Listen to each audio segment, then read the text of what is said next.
आजकल अरविंद केजरीवाल जोर शोर से प्रचार कर रहा है। कल झारखंड गए थे और जनता से बोले, मोदी जी चाहते थे कि हमारा बेल ना हो, लेकिन सुप्रीम कोर्ट ने मुझे 21 जून का मोहर दिया है। मेरा एक एक क्षण देश के नाम है, मेरा एक एक पल आप लोगों के साथ है। मोदी जी सभी विपक्षी नेता को राजनीतिक षड्यंत्र के तहत जेल में डाल दे रहे हैं, लेकिन झारखंड की कमान कल्पना जी हेमंत सोरेन की पत्नी संभाली हुई है और झांसी की रानी बन के मोदी जी को झारखंड से चुनौती दे रहे हैं। मोदी जी चाहते थे कि केजरीवाल को जेल में डाल दूंगा, फिर उसके एमएलए को खरीद लूंगा, फिर उसके पार्टी को तोड़ दूंगा, फिर इसके बाद दिल्ली सरकार गिर जाएगी और पंजाब की सरकार भी गिर जाएगी।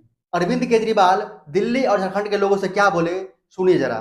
कोरोना के टाइम में हेमंत सोरेन जी ने व्यक्तिगत तौर पे दिल्ली के लोगों की मदद की थी। हमारे पास ऑक्सीजन नहीं थी, ऑक्सीजन की दिल्ली में बहुत कमी थी, हमारे अस्पताल में बहुत लोग मर रहे थे। मैंने हेमंत सोरेन जी को फ़ोन किया और उन्होंने तुरंत हाथ की हाथ, क्योंकि झारखंड के अंदर कई सारी ऐसी इंडस्ट्री है, टाटा स्टील है और बहुत सारी इंडस्ट्री है जहां ऑक्सीजन पैदा की जाती है, ऑक्सीजन बनाई जाती है। उन्होंने तुरंत मेरे लिए ऑक्सीजन का इंतजाम किया और दिल्ली के लिए ऑक्सीजन रवाना कर दी। तो आज मैं यहाँ पे हेमंत सोरेन जी को और झारखंड की जनता को, दिल्ली के लोगों की तरफ से संदेश लेके आया हूँ। दिल्ली के लोग हेमंत सोरेन जी को कहना चाहते हैं, we all love you, we miss you. जेल क्यों जाते हैं?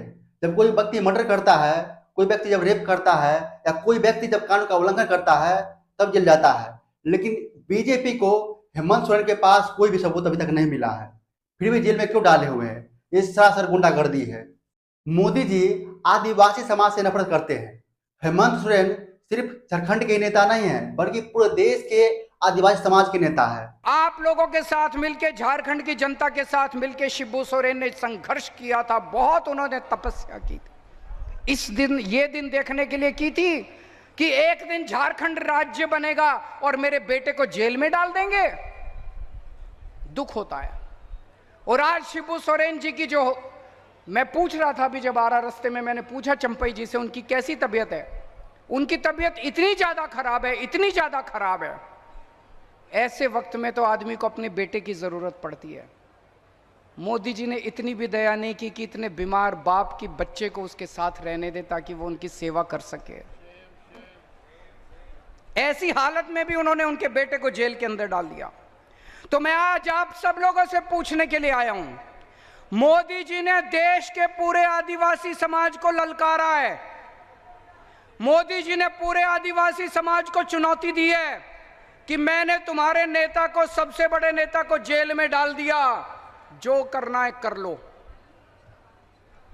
आज मैं आपसे पूछने आया हूं, हमने चूड़ियां पहन रखी है क्या?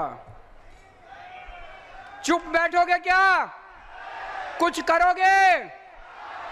पूरे आदिवासी, पूरी देश के आदिवासी समाज को मोदी जी ने चुनौती दी है, कुछ जो करना है कर लो, मैं तो तुम्हारे नेता को जेल में डालूंगा।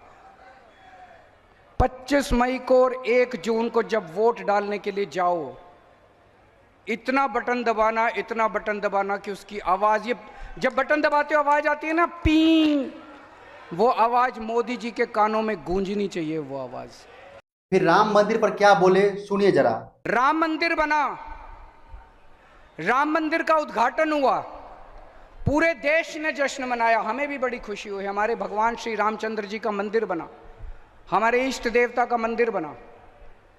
लेकिन उस मंदिर का उद्घाटन किसे करना चाहिए था? राष्ट्रपति को, प्रधानमंत्री को भी होना चाहिए था, हम इसकी वो नहीं करते।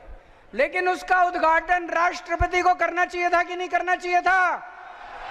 राष्ट्रपति को क्यों नहीं बुलाया? राष्ट्रपति को क्यों नहीं बुलाया?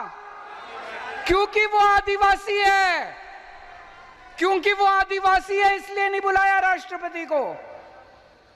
आपका इतना अपमान करते हैं मोदी जी, आपको राम मंदिर में नहीं बुलाते, आपके नेता को जेल में डाल देते हैं। अभी भी अगर चुप रहोगे तो ऐसे ही दमन होता रहेगा।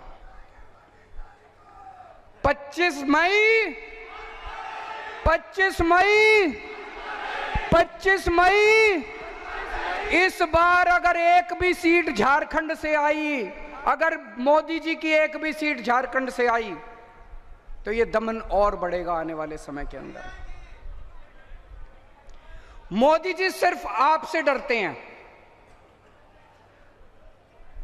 और हेमंत सोरेन जी वो जेल में रहेंगे कि बाहर आएंगे, ये आपके ऊपर निर्भर करेगा। अगर आप लोगों ने कमल का बटन दबाया तो हेमंत सोरेन को जेल में रहना पड़ेगा। अगर आपने इंडिया गठबंधन का बटन दबाया तो 4 तारीख को नतीजे आएंगे, 5 तारीख को हेमंत सोरेन आपके बीच में होंगे। दोस्तों, सोच लेना, चाबी आपके हाथ में है। अगर आपने गलती से कमल का, और ये जितने यहां लोग आए हुए हैं, आप सबकी जिम्मेदारी दे रहा हूं मैं, अपने अपने गांव में जाना है, अपने अपने मोहल्ले में जाना है, जाके सबको, पड़ोसियों को बताना है, गली में बताना है, गांव में बताना है। कोई कमल का बटन नहीं दबाएगा। अगर आप कमल का बटन दबाओगे तो आप अपने आदिवासी समाज के साथ, आप अपने झारखंड के साथ धोखा करोगे, विश्वासघात करोगे, पीठ में छुरा घोंपेगा आप अपने आदिवासी समाज को।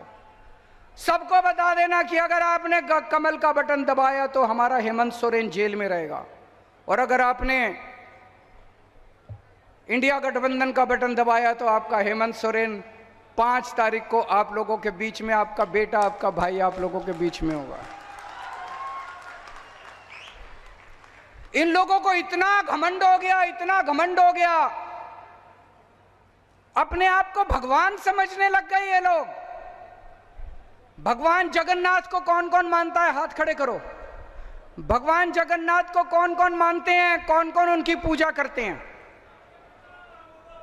भगवान जगन्नाथ पूरी कायनात के, यूनिवर्स के देवता माने जाते हैं।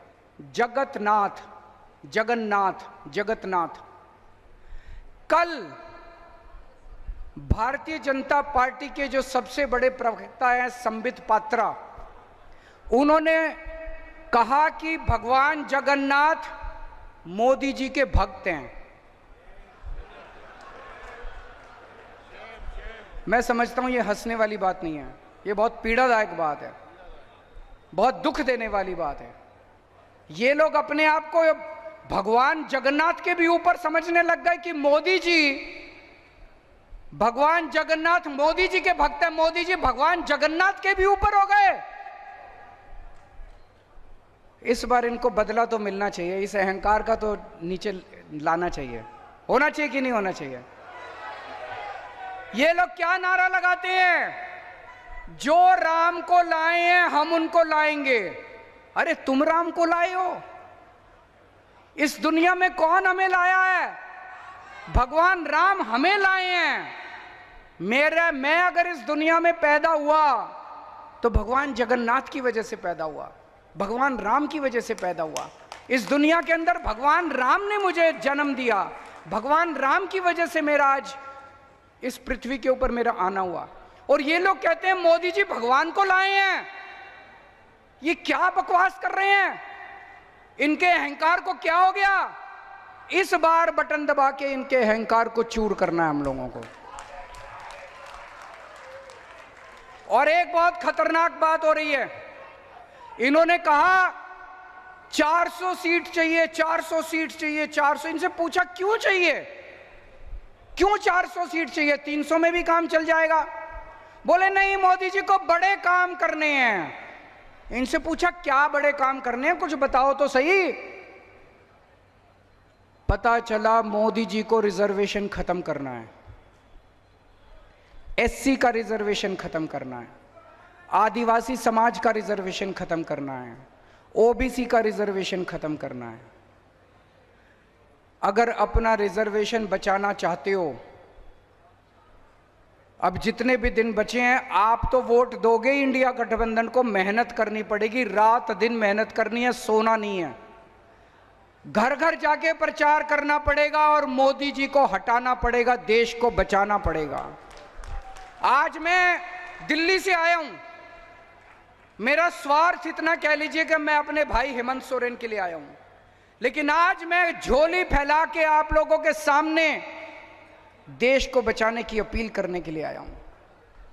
अगर मोदी जी दोबारा आ गए देश नहीं बचेगा, संविधान नहीं बचेगा। बाबा साहब अंबेडकर के संविधान को खत्म कर देंगे ये लोग, रिजर्वेशन खत्म कर देंगे, और रिजर्वेशन नहीं बचेगा तो आप सोच सकते हो कि एससी समाज का, इस आदिवासी समाज का उसके बाद क्या होगा। तो पूरे तन मन धन से, ये चुनाव कोई मामूली चुनाव नहीं है, ये चुनाव भारत के अस्तित्व का चुनाव है दोस्तों। और पूरे देश में इस टाइम इनके खिलाफ माहौल है। मुझे 21 दिन दिए हैं सुप्रीम कोर्ट ने। इन 21 दिनों में मैं पूरे देश में घूम रहा हूं,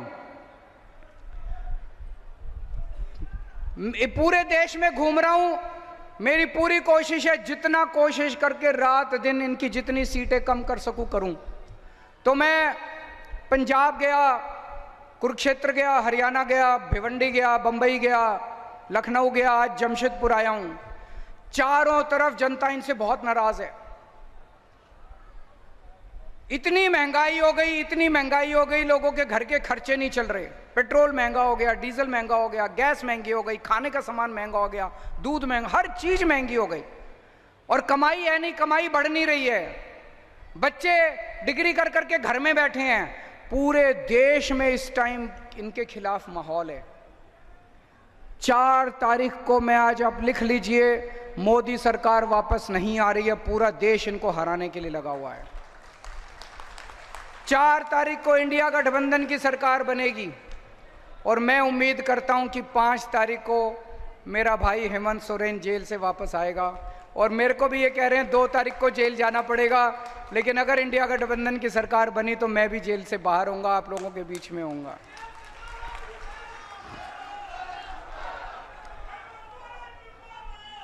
आप सब लोगों से विनती करता हूं कि यहाँ के जो कैंडिडेट है मोहंती जी, उनको भारी बहुमत से आप तीर कमान का बटन दबा के जिताइएगा। और आज भगवंत मान साहब भी आने वाले थे मेरे साथ, लेकिन उनके पंजाब में कई सारे कार्यक्रम लगे हुए थे। उन्होंने आपके लिए शुभ संदेश भेजा है पंजाब से। लेकिन 4 तारीख को इंडिया गठबंधन की सरकार बनने के बाद मैं और भगवंत मान साहब आप लोगों का शुक्रिया अदा करने के लिए आपके बीच में जरूर आएंगे। भारत माता की। मोदी जी के तानाशाही को सिर्फ आप वोटिंग के माध्यम से ही रोक सकते हैं। बाकी हमारा प्रयास कैसा लगा कमेंट जरूर बताना। जय हिंद।